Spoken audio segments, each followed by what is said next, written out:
Olá, meus amores!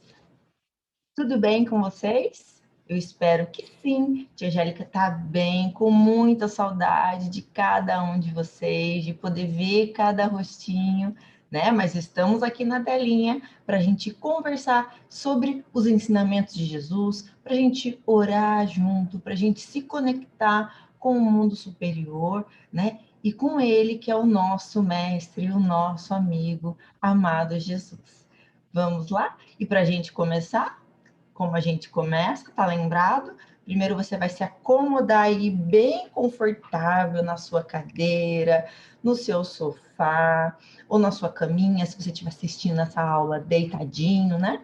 Fica bem relaxadinho com o seu corpinho. Vamos fechar os nossos olhos, acalmar o nosso coração e o nosso pensamento e deixar as preocupações do nosso dia lá de lado. Coloca numa gavetinha, abre a gavetinha, põe lá dentro e tranca as ideias para ficar separado lá, porque agora é o momento de Jesus, é o momento da gente se conectar com Ele. Vamos lá?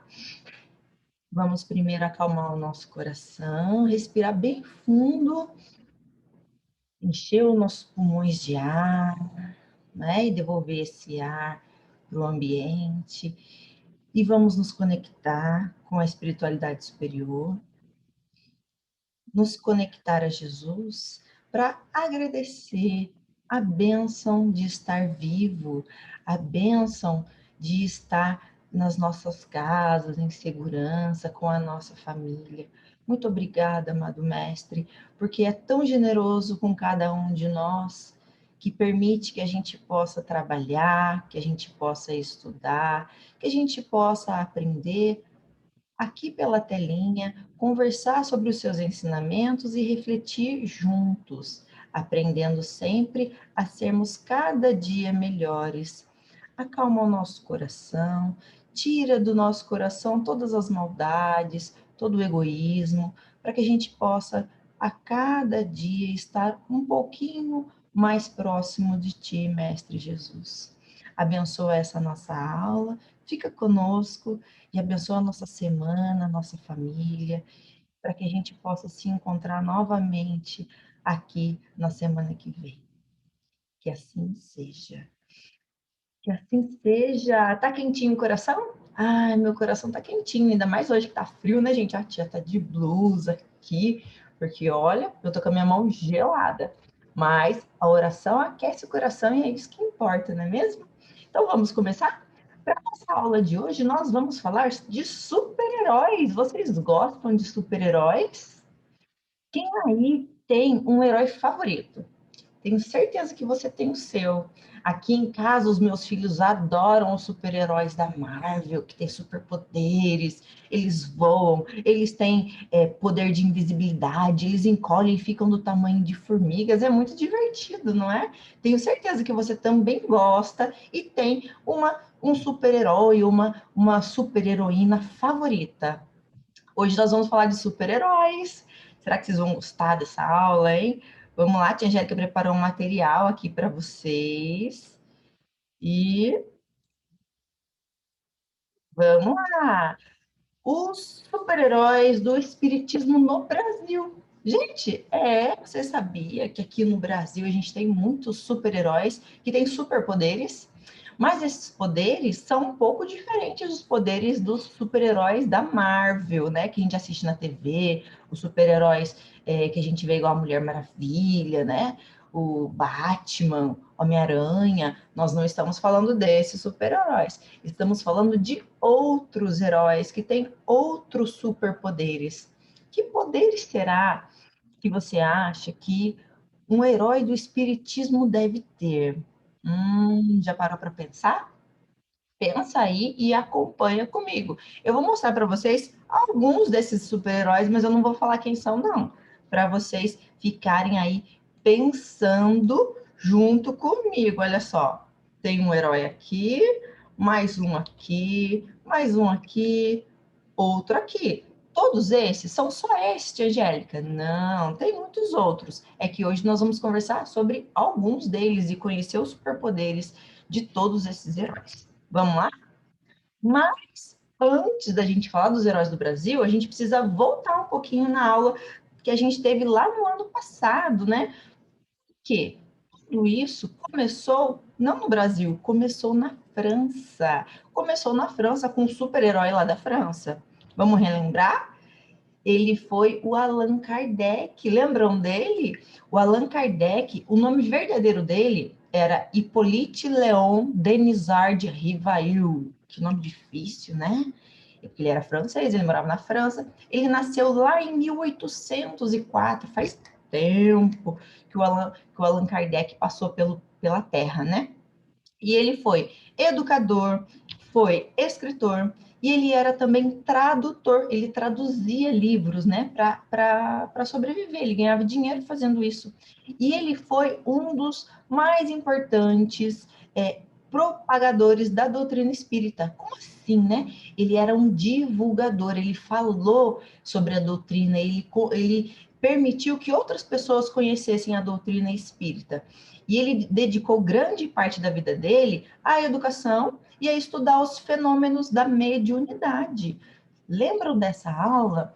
O Allan Kardec, ele começou a acompanhar muitas reuniões que aconteciam lá na França, de mesas que se movimentavam, de mesas que falavam. Ele observou que tinha alguns lugares e algumas casas, os objetos voavam, eles ouviam batidas assim, sem causa física, e ele começou a estudar tudo isso. Ele era muito curioso e ele também duvidava do que ele via. Ele pensava que poderia ser alguém querendo enganar os outros para se aproveitar da situação, né? E ele foi estudar. E ele se tornou um grande pesquisador, um estudioso, porque ele também era um cientista, né? E ele foi um grande personagem que ajudou, né, a doutrina espírita a ser o que ela é hoje. Porque através das pesquisas dele e da observação desses fenômenos, das mesas que giravam, né, dos objetos que voavam, de pessoas que se diziam que escreviam cartas dizendo e assinavam as cartas como se fossem pessoas que já tinham morrido, né?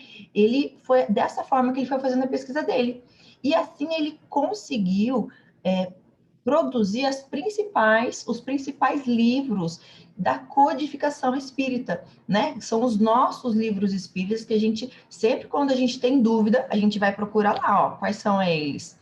Tá aí, Tia Angélica colocou para vocês. O livro dos espíritos, né? O Allan Kardec pesquisou e escreveu o livro junto com os espíritos e os médiuns daquela época.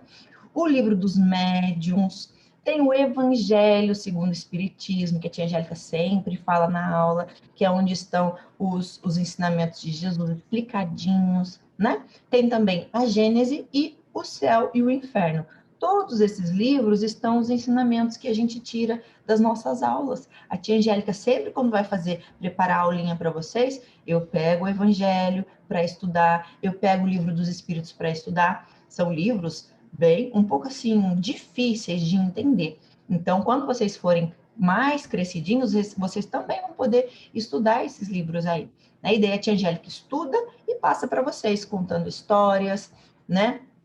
Ilustrando com personagens, para vocês conseguirem entender com a mente e trazer esse ensinamento para o seu coração, que é mais importante, né? Quando a gente traz o ensinamento para o nosso coração, a gente consegue colocar em prática, né? Tudo que a gente aprendeu. E isso é mais importante. Não adianta só ficar estudando, estudando e ficar tudo na nossa cabeça e a gente fazer tudo errado, né? Se a gente aprendeu os ensinamentos de Jesus, a gente tem que colocar em prática no nosso dia a dia. Então, essa é a codificação espírita. Quem escreveu tudo isso foi Allan Kardec, junto com os espíritos superiores. Ele, como ele era muito inteligente, ele era um cientista, ele sabia diferenciar as mensagens verdadeiras daquelas mensagens daqueles espíritos que estavam tentando enganar ele, porque ele pesquisava, ele estudava, ele perguntava, e por isso que as obras dele são tão importantes, porque elas são muito corretas, né? Todas as obras ali falam o que os espíritos superiores vêm trazer para cada um de nós, não é mesmo? Então, De todos esses livros, muitos ensinamentos Allan Kardec conseguiu trazer para nós, coisa que naquela época eles não sabiam. Por exemplo, Deus é nosso Pai, Ele é único, justo e bom, né? Jesus é nosso irmão, Ele é o modelo de amor a ser seguido.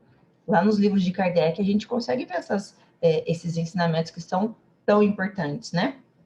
Lá nos livros de Kardec também está escrito: a nossa vida não termina aqui na Terra, pois nós somos espíritos eternos. Gente, isso naquela época era um conhecimento novo. Ninguém acreditava na vida após a morte, né? E Allan Kardec, com os livros da codificação, ele conseguiu explicar, tintim por tintim, como isso é verdadeiro. Os espíritos que estão no plano espiritual, eles podem se comunicar com a gente através da mediunidade, né? Isso também foi estudado pelo Allan Kardec e foi provado com os livros que ele trouxe, né? E com os fenômenos, porque as pessoas viam coisas acontecendo que não entendiam. E o Kardec explicou que isso era o quê? Era um fenômeno da mediunidade. Uma pessoa que está viva, encarnada na Terra, pode ouvir mensagens de espíritos que já desencarnaram, né? Escrever cartas de pessoas que já desencarnaram, né? Podem ver pessoas que já desencarnaram. Isso se chama mediunidade. A prece é uma forma de conversarmos com Deus e com os espíritos amigos. Tá vendo como é importante? Quando a gente ora, a gente está se comunicando com eles. Por mais que a gente não escute eles falando, né? Eles colocam pensamentos bons na nossa cabeça para a gente tomar decisões depois, em outros momentos, né? Colocam ideias boas. Por isso que a gente tem que orar para os espíritos amigos, para que eles se aproximem de nós. Allan Kardec também explicou que existe a reencarnação, ou seja, podemos nascer novamente para aprendermos cada vez mais. Olha só, nós hoje já sabemos disso, mas naquela época, em 1800, as pessoas não acreditavam nisso, não. Tanto que Allan Kardec, quando ele escreveu o Livro dos Espíritos, teve muita gente que ficou com raiva dele, falando que ele estava falando mentira, que ele estava querendo escrever esses livros só para ganhar dinheiro. As pessoas fizeram até uma montanha de livros, porque ele começou a publicar os livros, eles fizeram uma montanha de livros na praça e queimaram os livros dos espíritos, para que o Allan Kardec ficasse triste, para que ele ficasse chateado e para que ele desistisse de escrever esses livros. Mas ele não desistiu, ele sabia que a missão dele era escrever esses livros e que seria muito importante. E ele continuou na tarefa dele. E ele também diz nos livros, no universo existem muitos mundos habitados, quer dizer, não existe só vida no nosso planeta Terra, mas o universo é infinito e existe vida em vários mundos, em mundos materiais e em mundos espirituais também. E ele disse: fazer o bem é o melhor caminho para sermos felizes. Olha quanto ensinamento importante, turminha. Demais, né? Allan Kardec era realmente um super-herói. E aqui no Brasil, o Kardec, lembra que a tia falou? O Kardec estava lá na França, longe, né? Mas aqui no Brasil, esses livros chegaram ao Brasil depois de algum tempo, né? E muitos dos corações dos brasileiros já começou a entender essas mensagens. Aí, pelo mundo, o Espiritismo e os livros do Kardec não fizeram muito sucesso. Mas aqui no Brasil, né, ele chegou com a fé e com o trabalho de muitas pessoas. Porque o coração do povo brasileiro foi tocado pelas mensagens de Jesus trazidas por Allan Kardec. E aí, muitos super-heróis, assim como Kardec, começaram a surgir. Vamos ver? Vamos conhecer alguns deles, né? Este daqui que nós vamos conhecer é o Bezerra de Menezes. Ele é também conhecido como o médico dos pobres. Olha que legal, gente. O nome dele era Adolfo Bezerra de Menezes Cavalcante. E ele nasceu lá em 1831, no Ceará. Quando ele tinha 20 anos, ele veio para o Rio de Janeiro. Ele foi para o Rio de Janeiro, né? E começou a estudar medicina com muita dificuldade, porque ele a família dele estava passando por um momento muito difícil, né? E ele começou a dar aula para ajudar nas despesas, para ajudar nos estudos dele. Ele emprestava livros na biblioteca, porque ele não tinha dinheiro para comprar. Ele comprava livro usado e ele ia se virando para conseguir estudar, porque o sonho dele era ser médico. Mas ele também foi político, ele foi, e também ele era abolicionista. O que é isso?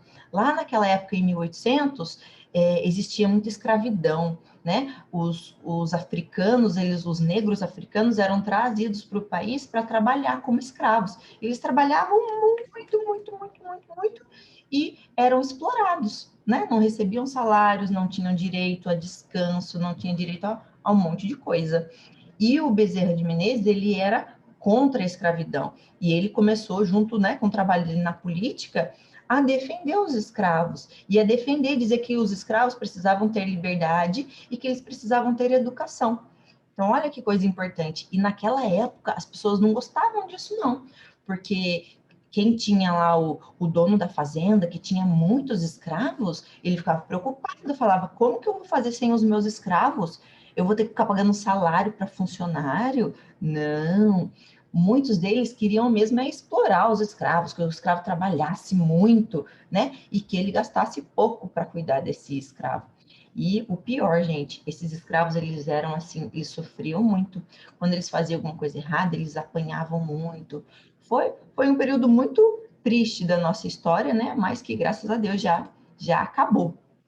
E olha só, o doutor Bezerra, como ele era chamado, ele cuidava com muito carinho e atenção de todos os seus clientes. Ele gostava de tratar das crianças, mesmo que os seus pais não pudessem pagar a consulta. E muitas vezes ele dava remédio e comprava o próprio remédio com o próprio dinheiro dele, com o salário dele. Ele trabalhava muito, atendia os pobres e não cobrava nada. E ainda ajudava, né, com as despesas dos remédios, os tratamentos. Ele orava, ele orientava, dava conselho. Ele era um médico maravilhoso, né, conhecido até hoje pelo trabalho que ele fez. E então o Bezerra ele teve contato com o livro dos Espíritos, ele conheceu, ele ganhou um dos livros e ele começou a estudar esse livro. Foi a partir de então que ele começou de verdade a se dedicar ainda mais à causa de Jesus Cristo, né? E por isso ele é considerado o médico dos pobres e apóstolo da caridade, porque de tanto que ele se dedicava ao próximo, né? Ele doava tudo o que ele tinha, o tempo dele, o carinho dele, ele orientava as pessoas, ele doava remédios, como a tia Angélica falou, né? E ele também foi presidente da Federação Espírita Brasileira, né? A Federação Espírita Brasileira é uma organização que existe até hoje, que é importantíssima, né, para nossa doutrina espírita. É lá que estão as pessoas responsáveis de organizar toda a nossa, todas as casas espíritas, né? Porque hoje tem casa espírita em todo o Brasil e é muito importante a FEB, a atuação da FEB até hoje no nosso país. E o Bezerra, ele foi presidente da FEB, né? Além de ser médico, político, né? Pai de 7 crianças, ele também foi presidente da FEB. E vamos conhecer agora o próximo super-herói, que tem um nome difícil, vocês não acham, gente? Leiam comigo aí, ó. O nome dele é Eurípedes Barçanufo. Já ouviram falar? Esse é o Eurípides. Olha, uma foto antiga, né? Naquela época não tinha câmera fotográfica digital colorida. A gente tem essa câmera, essa fotinho aí, preto e branco. E vamos conhecer o Eurípides. Ele nasceu lá em Minas Gerais em 1880. Ele conheceu o espiritismo e desenvolveu a mediunidade com muita força. Ele era um médium que ele ouvia os espíritos, ele via os espíritos, ele escrevia cartas psicografadas, né, de espíritos que ditavam as cartas para ele. E a mediunidade dele era muito forte. Ele tinha, inclusive, a mediunidade de cura. Ele curava as pessoas através do magnetismo e imposição de mãos, né? Que eles fazem assim com as mãos. E ele curava as pessoas. Ah, ele também escrevia receituários médicos. Ele não era médico, ele era farmacêutico. Mas quando uma pessoa se aproximava dele, reclamava que estava com dor e tudo mais, ele orava, pedia orientação para os espíritos superiores e ele prescrevia um remédio correto para a pessoa, né? E a pessoa saía dali com um tratamento certinho para ele fazer em casa, e ainda, ele, como ele tinha uma farmácia, ele era farmacêutico, ele doava os remédios para as pessoas carentes. Olha que trabalho importante, né, pessoal? Ele também fundou um grupo espírita que se chamava Grupo Espírita Esperança e Caridade, lá no começo de 1900, né? E ele realizava nessa casa espírita estudos e atividade para ajudar os de assistência aos mais carentes, né?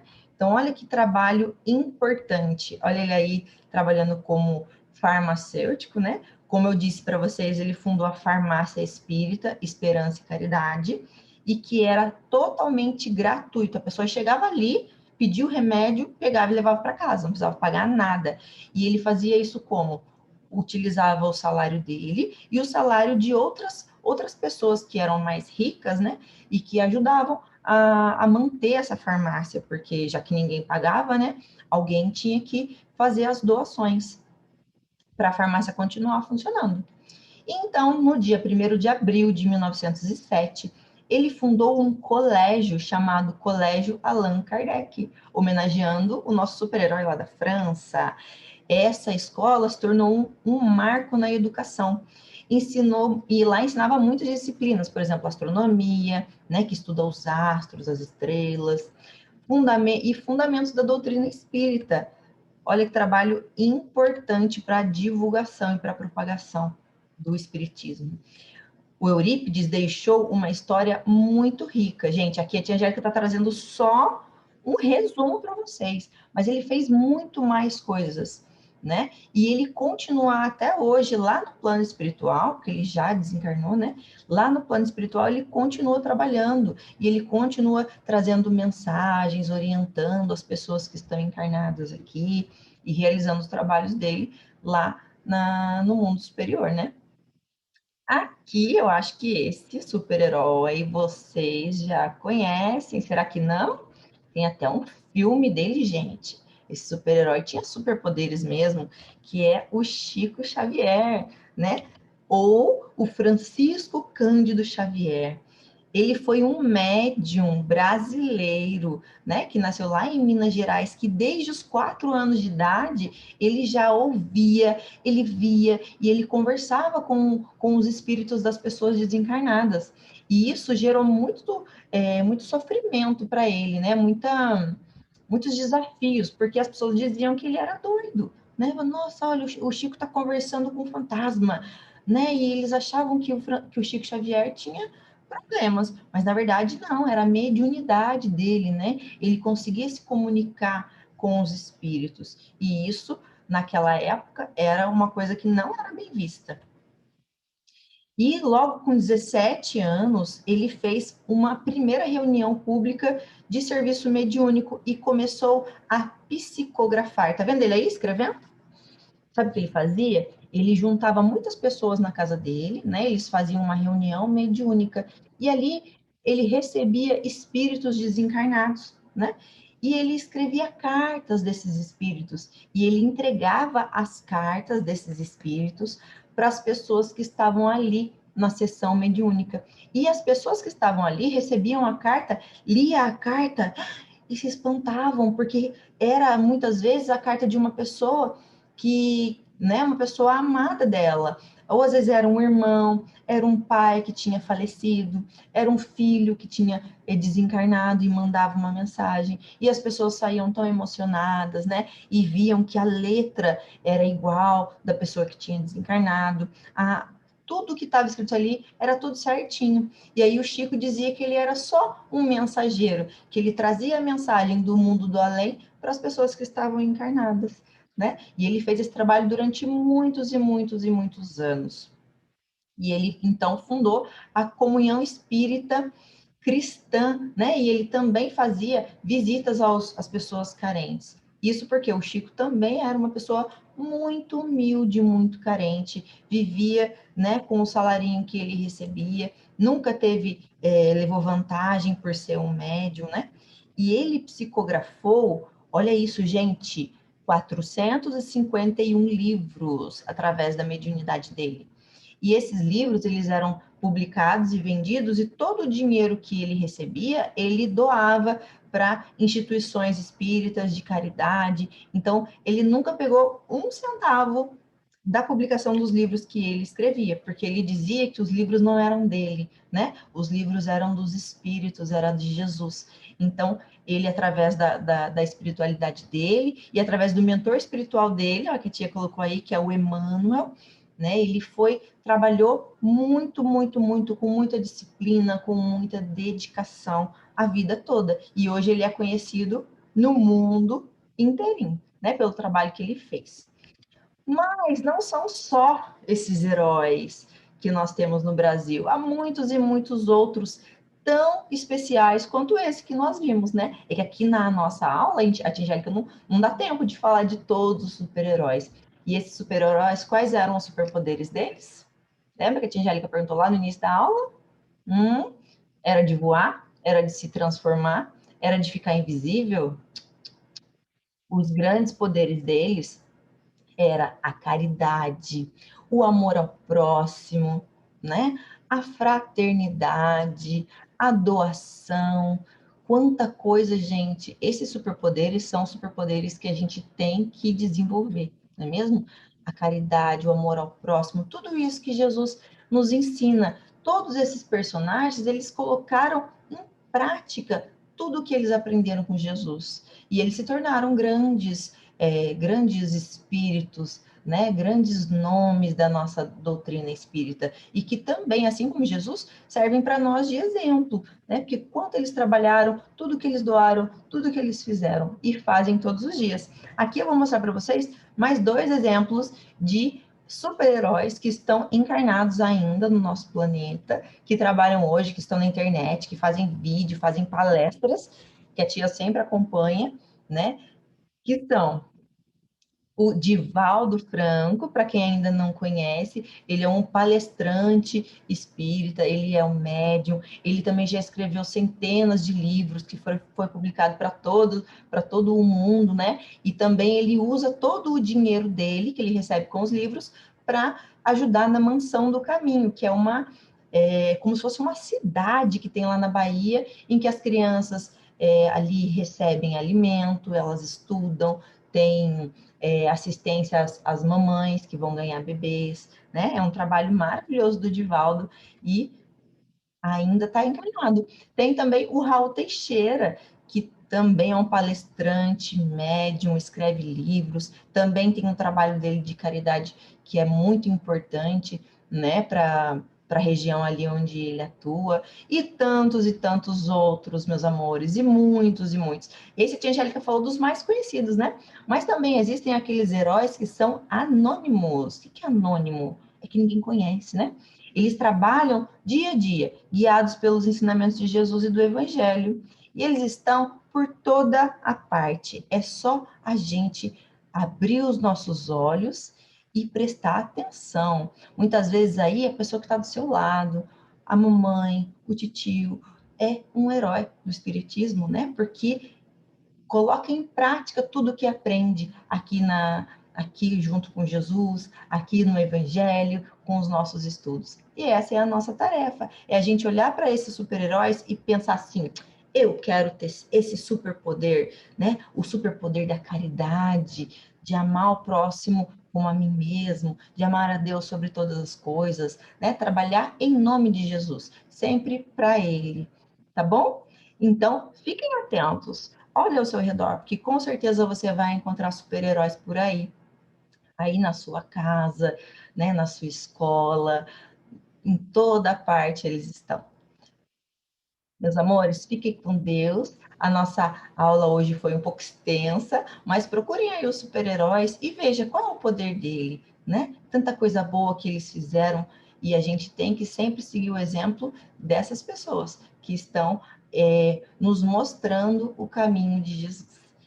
Fiquem com Deus, meus amores. Ó, um abração virtual, beijão virtual. Eu amo vocês e eu espero poder em breve poder encontrar e ver o rostinho de vocês, mesmo que de máscara, né?